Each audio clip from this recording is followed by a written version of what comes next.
We begin here at 6 o'clock with breaking news, and it is sad news for Bears fans. The Bears great Steve McMichael has died after a battle with ALS. Let's bring in Ryan Baker now to join us with more on this. We kind of had an idea, Ryan, this was coming. He's fought so valiantly, but for 4 years. When they announced they were moving him to hospice today, you worried that this might be near the end. And once he was coming off the ventilator, you know, it was a matter of when and not if. But you never know with McMichael, as hard as Mongo has fought these past few years. The Hall of Fame defensive tackle was a key member of the 1985 Super Bowl Bears.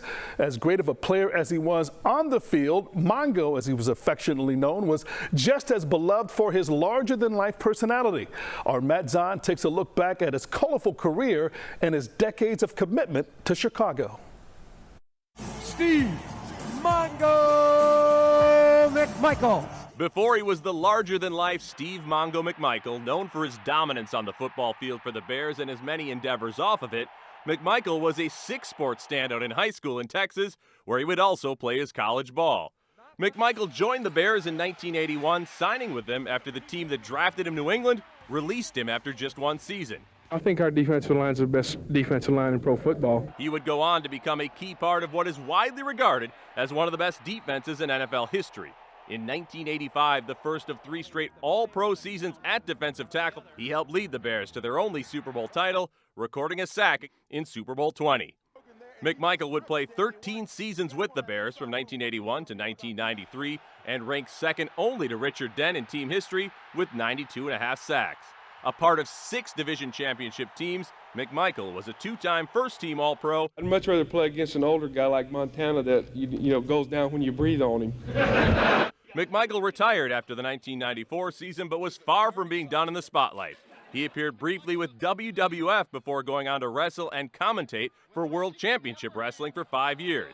McMichael's post-career pursuits also included a run for mayor in Romeoville and coaching the indoor football league team, the Chicago Slaughter. And don't worry, I'll have some speaks with that home plate umpire after the game. And he was famously ejected from a Cubs game in 2001 by home plate umpire Angel Hernandez, who didn't care for Mongo calling him out before singing "Take Me Out to the Ball Game."